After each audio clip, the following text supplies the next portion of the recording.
Hello, everyone. My name is Whitney Renee, and today it is Thursday, Thirsty Thursday. If you are new or just now listening in, this is just the two of us. Let's talk about it. And my partner in crime, his name is Omari. Do you want to introduce yourself? It's the OJ the Juice man, Omari. Lame. Anyway. So I hope everyone, I want to start off and say, I hope everyone has had a pretty productive week, a positive week. And if it was something you had going on at work, I hope you got over it as we are in the final stretch and it is almost Friday. How I look forward to Fridays every day of the week. If you are still having a rough week, I hope that it does get better and just try to look for the positive in everything that is going on in the world today. Just try to be positive. So, what are we talking about today? We are talking about 10 things that you should start doing in your relationship or in your marriage. And we'll kind of go over just, kind of some of the things we do, some of the things we want to try doing. So stick around and stay tuned as we will start off with 5. These 5 things are going to come from me, and then the other 5 is going to come from Omari. So stick around.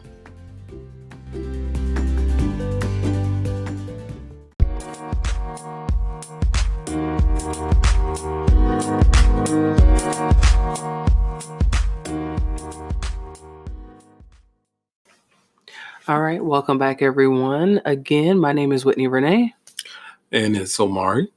And we're going to just kick things off. I'm not going to sit here and babble all day long. First, before I get into this, I want to say Thirsty Thursday. What I am drinking on today, it's called, you pronounce it. It's Menage a Trois. Menage a Trois. It's a red wine. It's kind of like, I don't want to say it's like a Moscato, but it's like it's a red wine. It's kind of sweet, but kind of bitter. Don't you think it's kind of like bitter? It's not super bitter, but it's like it's like a fruity bitter. A fruity bitter. A fruity bitter. It's fruity, but it's still like, but you can taste the sweetness in it. Yeah, it's like an acquired taste. You have to enjoy and appreciate red wine for you to even like it. But just jumping right into the things that we were going to talk about, 10 things that you should start doing if you're in a relationship or if you're married, whether it be man to man, woman to woman, man and woman, whatever your pretty little heart desires, everyone should at least try it. Don't knock it until you try it. The number one thing on my list that I think everyone should try is allowing your significant other to come into your world. And what I mean by that, so Omari and I is totally different. He's a gamer. I'm a life of the party. I like to get out. I like to do things. So one of the things that I like to do is I try, and I suck at it. I think I suck at it. I try the game every once in a while. And I'm a sore ass loser. We was playing Mario Kart the other day, and I was getting so fucking mad because I could not win. Like I suck at games. Why am I so bad at video games? Yeah, that's just something I've been doing for all my life. Start off with Nintendo and you just go with the generation. After a while, you get pretty good. I say try that with your significant other, not video games, but just do what your spouse or your other person is into once in a while. Show some interest in their hobbies. Showing interest in their hobbies. Yeah, there you go. may not like it, but if it makes your partner happy knowing that you're participating, even though they know you don't like it, I think that shows a lot of character. Yeah, that's pretty dope. It is. And I'm sure people, and I know sometimes I get bored of doing the same things I like to do. So it kind of like opened my eyes up to what you're into and what you really like. Now, everyone, if I could just get him to enter my world a little bit, be great. But more, it doesn't really bother me because I'm going to go out and do whatever I want, regardless if he goes or not. So there's that. Number 2, I would say at least try to experience a new restaurant with your significant other at least once every couple months. Why do you think that's big? That's big. The food experiences. Especially if you're a foodie. Yeah. I remember the first time, I think it was no, you had already been, but you took me. It's El Vaquero. The very first time we went. And I had that fried ice cream. Mm-hmm. Oh my goodness. It was so delicious. After that, you turned me out, essentially. Is the best way to put it. Turn you out on what? Restaurants. Wow. All right. So turn your spouse out on restaurants. That's a good way of putting it. I think that's important because especially if you're going on a diet, try to incorporate that. Maybe go to try out some vegan places, little salad places. There's so many things to explore here in Columbus. And for those of you that are not in Columbus, just do it in your own city or just make it a point to just go and try something new. Whether it could be a new burger joint. I don't care. Like, remember when I took you to Thurman's for the first time? Yeah, their burgers were all right. Their wings, though, was They slapping. were good. They were. Yeah. It was pretty fire. Yeah, we need to go back. Yeah. I would say at least go at least every 2 to 3 months. Don't go broke trying to eat out because we don't do that. We don't go broke trying to eat out. So I wish we could. Me too. Those were the good old days. I remember when we didn't have any kids. We used to eat out pretty frequently, like when we didn't have kids together. Yeah. Number 3, I would say one of the biggest things you should start doing if you're not doing now is give your significant other a massage. Yeah, I'm still waiting on mine. He still is waiting on. Doctor prescribed, by the way. Yeah, but here's the thing. I say that, and I do got to get better at it. And it's going to come. It comes with time. I feel like that's something that has. I'm starting to turn gray. So you're not about to start gray. But listen, this man gives me a foot massage, if not almost every day, at least every other day. And I just feel so like relaxed. And I don't know why. Maybe it's because my feet are hurting all the time. I don't know. But I think that's nice because it gives you time to talk and bond and share stories. Yeah. You get that physical touch in there popping off every once in a blue moon. But when I do, I massage your shoulders, but it's kind of hard when I have tiny itty bitty weak baby girl hands. You tried it. My baby girl was strong. Bye. So yeah, try to do that, and I think that's a good thing to do. It's very relaxing. What do you think about that? Yeah, it's important. It's important. I guess. Why is it important? For me, it's the touch. For you, it's the touch. Mm-hmm. For me, I don't. You know what? For me, I don't think it's the touch. It's because your feet hurt. Yeah, it's because my fucking feet hurt. What are we on, number 4? Yeah, number 4. I do 5, and then you do. Okay. So my number 4 would be make time. Especially, this goes out to all the people that are married, or maybe you guys are fiance, boyfriend, or girlfriend. Y'all have kids together. I would say each night, make it a point to spend at least an hour with each other away from the kids. That's big for us. Like, here we are. We're doing that right now. This is our time to bond. We're talking. We shooting the shit. We kicking it.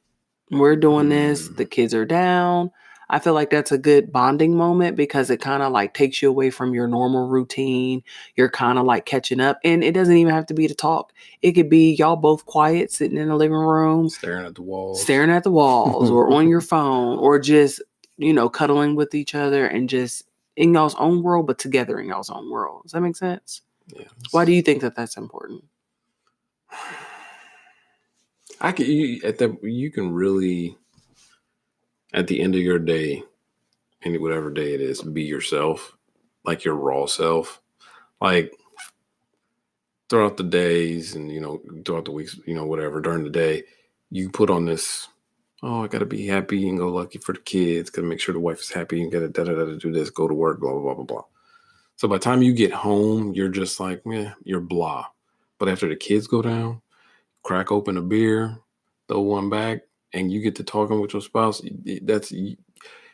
you're back to who it was that your spouse fell in love with. I agree with that.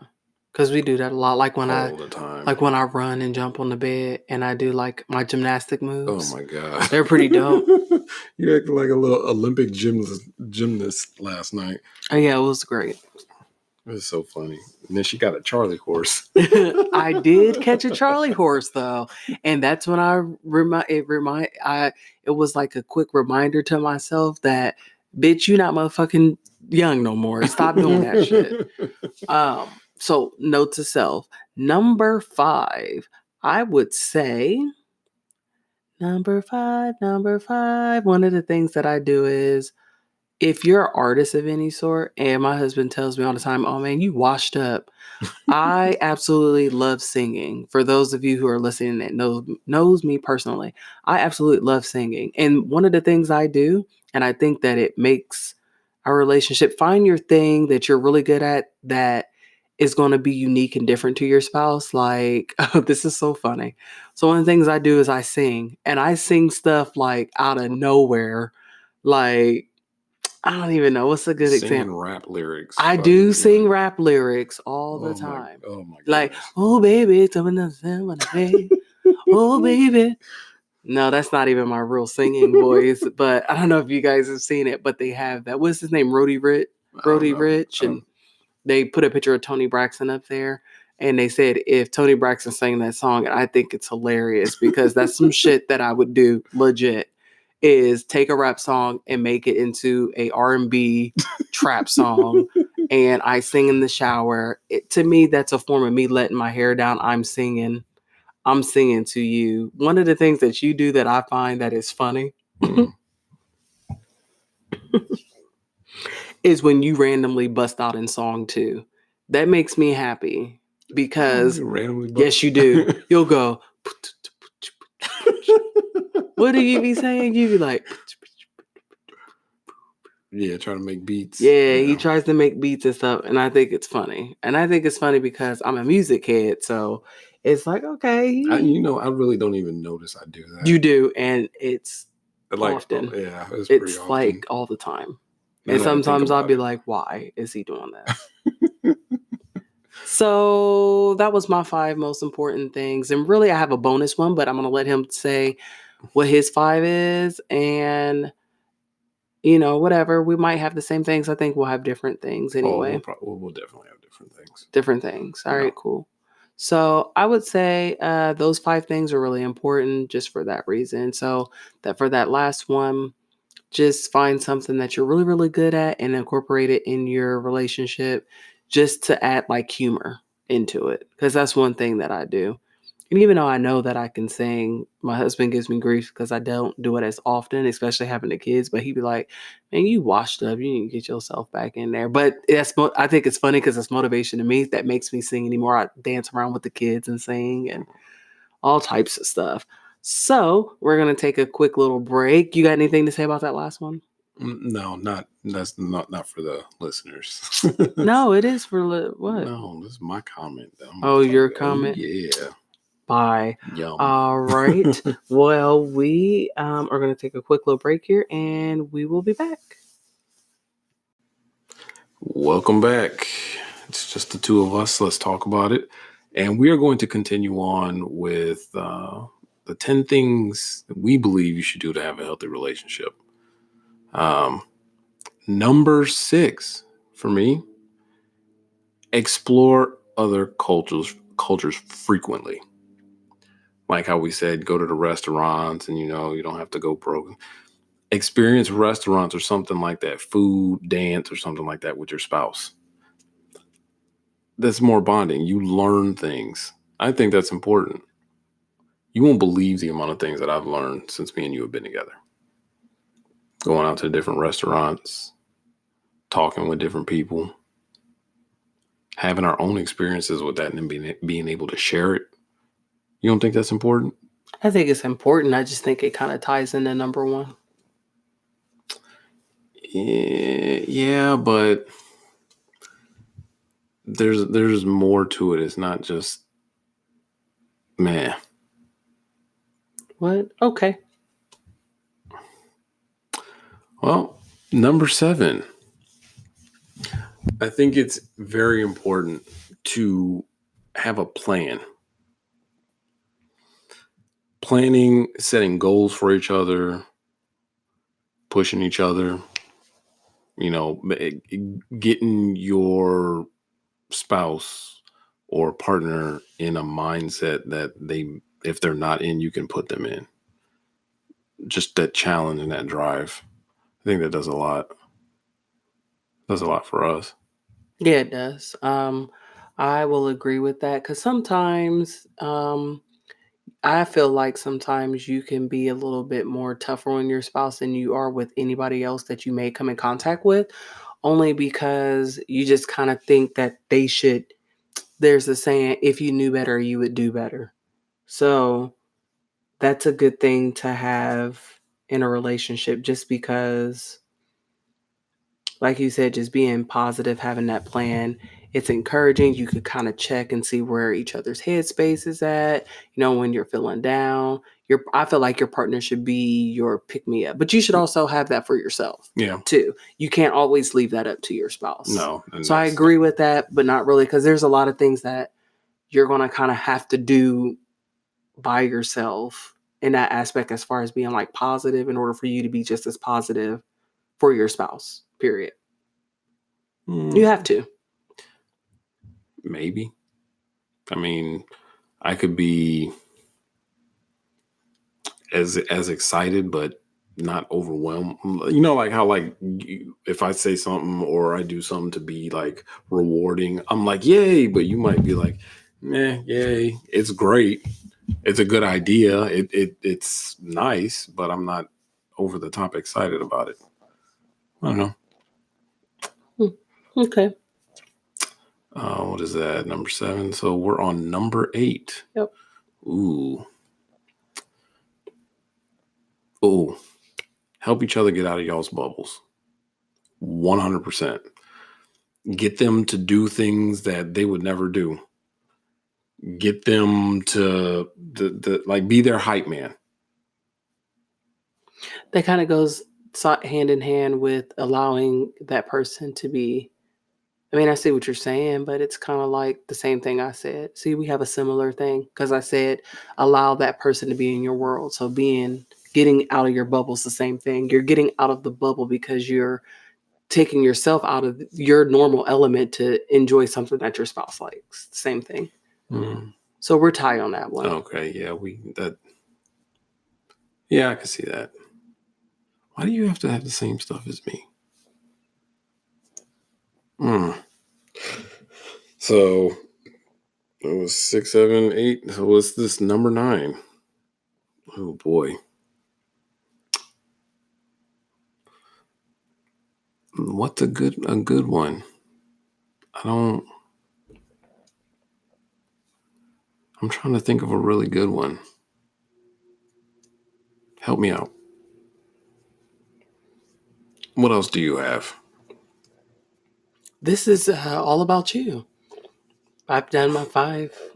I know, but like for me, that's all it is. Like that's it. That's basic for me. I'm a simple man. All right. Well, I'm not really sure what else. It's just those 8.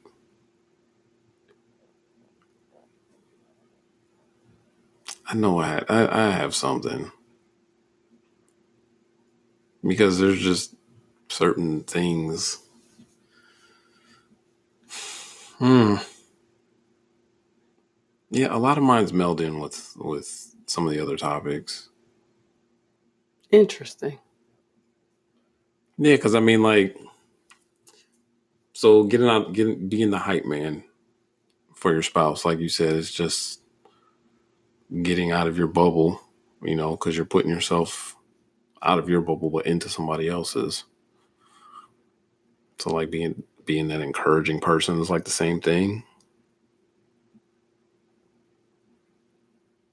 Sure. Well, so you only have what, like three? Yeah. I thought I would have many. I thought I would have a couple more. I knew that you wasn't gonna have more. Because that's just you. I would say, just to add, I don't know if it's important or I don't really think it really applies to relationship wise, but I would say communicate with your person, whoever it may be, regularly throughout the day. Whether it just be a simple hello, how are you doing? How's your day going? I feel like when you communicate with that person during the day, you can kind of catch their mood during the day through that text message or phone call. You really can. And I say that because like for me, if I text you and you're not as responsive, I know one or two things. You're not paying attention to me, number one. Number two, you're busy. And so I kind of know how I'm going to just handle the conversation from there. And the same thing. Like if all I've talked to you about throughout the day is how frustrating it was, I feel like as a person and as that person you are to your significant other, you should know, okay, if they've had a shitty day, what can I do when they get home to make it better? Like that's one of the gripes Yeah. that that's one of the gripes that in the past that I feel like was kind of hard for us because you would know I would have like a bad day. And then instead of trying, you're not like that now, but instead of trying, it would be I would come home and you act like anything I said during the text message or through the phone call made like it didn't Yeah. matter to you. So I just stayed in that funk. Yeah. So I would say communication throughout the day would be number one. What, like I said, it doesn't have to be all, oh, um, I miss you, all fake and Over the lovey, the top. over the top. Yeah. Just a simple hello, how you doing? I hope you have a good day. How's your day going so far? What do you have in mind for X, Y, and Z? That ties into communication as a whole, but even better, it just kind of like opens the door to like how your night is going to end, I think. Yeah. Um, Number 10, which I would include this to be my bonus, really like the big one. Those of you who sleep in pajamas, those of Oh. you who sleep in underwear or thongs, whatever it is that you want to sleep in with your spouse, I encourage everyone to sleep naked with your spouse. At least, see, we sleep naked every night, but sleep naked with your spouse. If that's not your thing, I get it, but try it at At least least once or twice. once Yeah, like once or twice out of the out of the week. week. Now, Yeah. studies show this is an actual study. This is actual real life facts. You sleep better when you are and the way that you sleep with your spouse speaks a lot about your relationship too. But when you sleep naked, ladies, it airs out your lady parts. Like you got on those blue jeans and those panties on all day. Let that thing air out. You hear me? Let it air out. But then also for men the same way. Like, all y'all stuff is all packed in, all tight jeans and your boxers and stuff like that. When you sleep naked with your significant other, not only do you sleep better, but you're more than likely to be more intimate because you're all nice and close and stuff. Mm-hmm. Don't you think so? Yeah, I love it. You turned me Yeah, because yeah. I was a boxers person. Yeah, I put him on game to that Yeah. because he was clearly boxers, no socks, and that was it. I I was hope you don't like, sleep with socks in the bed. yeah. But Oof. I was like, you don't sleep naked? I was like in disbelief, like who sleeps with clothes on? You get all tangled up and stuff and jumbled up. I would say that's a really big one. Try it. Try it, try it, try it. Yeah, you gotta try it and then figure out what works for you. Because sometimes, like with us, we sleep together. For part of the night. Mm-hmm. But then I get hot. Yeah. I start sweating, and then that's not nice. That's partially because too I sleep with a heating blanket. So Yeah. but I enjoy it. Even if we, back to back touching booty cheeks. Yeah, that's true. Yeah. Any touch like that does a whole world of difference. Yeah. One of the things here's what would be my bonus.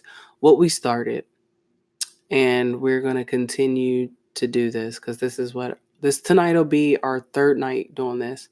So I wanted to, because sometimes I feel like you're with that person, you talk to them throughout the day, y'all communicate, y'all live together, y'all just going through life.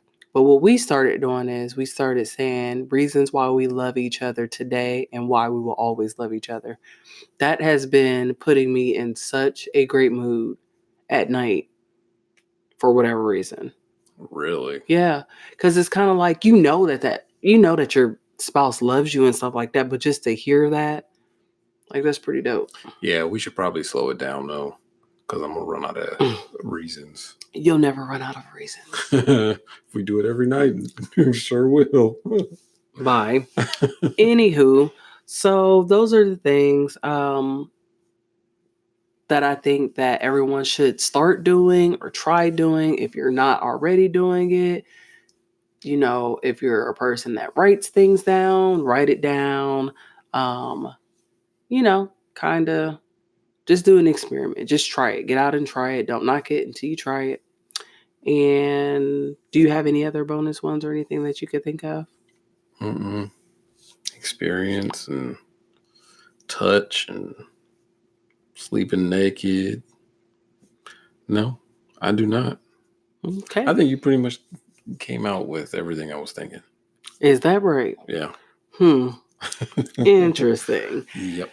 So we're going to take a quick little break. And then, I do want to talk about, actually, it goes hand in hand with, 10 things that you should start doing, but also just give a little bit insight of maybe a thing like a mood booster, if that makes sense. Like, what do you do? Yeah. Like a mood booster. Yeah. So we'll talk about that. And just stick around because I'm going to ask Omari what is his best mood booster and why. And then, like I said, you can always tune in. We have been kind of slacking a little bit. This mainly because I've been extremely sick. So that's neither here nor there. It's not acceptable. But so just stick around. We're going to go on a little break and then we'll talk about mood boosters.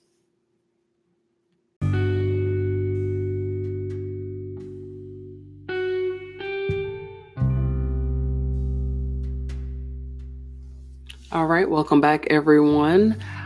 So we did touch bases a little bit about 10 things you should start doing. If you're not already doing those, you should definitely try them. And if you are, kudos to you because it's such a beautiful, wonderful feeling and all of the above. So I wanted to share, just maybe because it might just be like a push for people per se. Like if they're going through something with their spouse, or if it's like work related or just they feel a little bit down, something to help boost your mood. So what boosts my mood throughout the week, whether we're going through something or work is kind of hectic, I do two things. One of the things is on Saturdays, everybody knows on Saturday, I get a nap in. I take me a nice little nap. And I'm not just talking about 20-minute nap. I sleep literally for about 2.5 hours to almost 3 hours. It's so refreshing. It's ridiculous. It is so refreshing to know that I can look forward to Saturday and I could set this time off from 12 to 3 and I can take a nap and be knocked out. Like sleep, like I catch some good sleep. That is such a mood booster for me. It makes it just puts me in such a good mood. I don't know why. I actually get sad when people come over during my nap time and I'm like, why? Like, why? Like, it's my nap time. Like, hit me up after 3, dog. Like, I'm just tired. So naps help me. Also, this is funny. What I do if I've had a really, really hard like work week, or like me and you are like beefing, it's like a little small beef or something. I listen to trap music on my way to work. I do the same thing. Do you do the same thing? You be trapping it out? What's your go-to trap song? Oh man, I have a whole playlist. You have a whole playlist? I have a whole playlist. There's not just one. What? Yeah, because once you get into that hype mood, you just want to keep going. You keep going until that adrenaline runs out, and you're like, I don't even know why this is upsetting me. Yeah, that's true. It's just what it's. No, I listen to the trap music because I imagine the person that I'm upset at, whether it be like my coworker or boss or you or my mom, my dad, whatever the case may be, and I sing the lyrics and I picture their face in the video, and I be like, yeah, Nick, like, you know. Yeah. Like, bloop, I know bloop, bloop. Yeah. Like, I don't know. I just get that's real. That's your punching bag. And you just. Yeah, and then I'm like, it's really not that deep. But I do that sometimes too. Like if I'm down and I want to like get myself in an upbeat mood, I do listen to trap music. That's really the only time you'll hear me listen to trap music. I'm not a real trapper. No, I'm an R&B and soul. You're not. That's my world. But yeah. I go from just levels. So, giddy up, whatever. Then there's the hard, the street stuff, and then there's that real gritty underground, like, yeah, I go from. I don't go that far. Yeah. I just have like certain songs that I listen to that kind of just puts me in a better mood. Yeah, just a little better mood. Yeah. And if I can't find any good rap songs, I listen to Afro beats. Those Afro beats be. Let me you need to get into that. Where's my phone? I don't know. You need to get into that gaming music. The gaming music is okay. It just doesn't do much. It doesn't hype me up. The feel good is real though. That's the best part about it. Singing the songs and then you reminiscing about the old days. Like when you used to play video games when you was like 15. Like for me it was Halo, and I'd just be listening to some songs like, oh okay, yeah, I remember I could game to this. I could play my favorite game and do this on this. It's just one of those experience things. If you're not a gamer, you can see it through stream, from a streamer that did something like pretty sick. But it's like that, I don't know, it's a nostalgia rush, the best way to put it. With the gaming music? Mm-hmm. Like, because when, like, there's some songs that I listen to, and I'd just be like, oh man, I remember playing this game during this time and I was stuck at this spot on the game and I was getting real frustrated, but I heard the same song, a couple days later and I beat the game. So it was like, it's just that reminisce. I don't know. Wow. Reliving that experience like again. Those childhood days and stuff. Yeah. I can see that. Yeah, I like that Afro beat is pretty dope. I like the Afro beat music, or I'll listen to reggae music too. And that really puts me in a slow it down. Yeah, slow wine and stuff, and I'll be driving and stuff. Or I pop those my headphones in at work, and I get so much done when I listen to upbeat music like that, and I'm like busy or like worried or And then I don't know. I just think music is life. It sets the tone and the mood for a lot of things. Like it does, legit. So any fun? Well, before I say that, try those things out. It's always a good mood booster. But also, you didn't say, you just gave one mood booster. Oh yeah, the other one is really just gaming. Gaming. Yeah, being able to and I come from a competitive gaming background, Halo, Call of Duty and stuff like that. But it sounds really bad, but to get on the game and run around a couple matches, just shooting the enemy, racking up some kills, getting some deaths, getting PO'd off at the game for something not going right. That's a definite mood booster for me personally. Just the game and be in my own element for a little bit. Got it. Well, like anybody would dance or, what you would sing in. Yeah. I need to get out and do it more often though. I agree.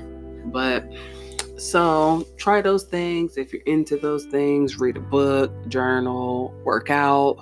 No, we both been back on our workout journey, and I felt like that's been a huge mood booster for me too. It's just working out, having something to look forward to when you see your progress of, you going from a little thick to a little slim, or you just feel better. To me, it's not even about really looking a certain way. It's me actually feeling better.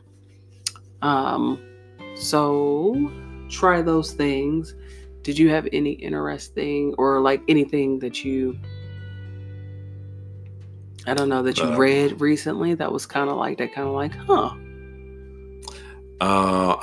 Not too long ago, I read that the Voyager 2 satellite that was sent off in 1970 something, I believe, or something like that, is 40 some odd billion 11 billion miles from Earth. And after 42 years, it shut its circuits and stuff off to conserve power while it travels through interstellar space. It was only expected to last 5 years, and it's been up for 42. We're still getting signals from it. Interesting. For those of you who cannot tell, he is like such the odd person. I wouldn't have never thought that. That's something I can read. Yeah, it's a little interesting science stuff. It's just neat to me. Good for you. I think that's good though, that you're into stuff like that. You can pass that on to our kids, and maybe they'll take a liking to that type of stuff. Mm-hmm. I'm trying to think. I actually really don't have. I'm trying to think. What is something that I came across this week or recently? I don't know. I don't have anything. I feel like it's kind of been the opposite. It's kind of been like a Debbie Downer. Like you've been sick. The boys have been sick, and people have been dying, and had a lot of deaths here recently. So I'm kind of tired of seeing that. But that's all I have to say really today. Is I hope, just in closing, I hope that everyone tries some of those things. Feel free to call in, send me a message. You can listen to us on Spotify, Google Podcasts. Like that in there, Apple Podcasts. Apple Podcasts, yeah. Tune in, subscribe, share it. We're going to try to start definitely having a new episode at least once a week. And I'm going to try to make it consistently, so it'll be like the same day of the week each week. But that's neither here and there. But yep, so just check us out, and like I said, share it. Stay tuned. What did you say? Stay tuned for just the upcoming episodes. Yeah, upcoming episodes. I think it'll be great. Yeah. So in closing, as we close out tonight, I hope everyone continues to have a good week. Finish out tomorrow, which is Friday. Finish out Friday nice and strong. Everyone have a safe and happy weekend. Do you have any closing? Thanks for following us and listen to us talk and ramble. You'll be sure to get more of that. All right. Well, thank you for tuning in, everyone. And we're going to go ahead and close this out. And we will see you guys next week.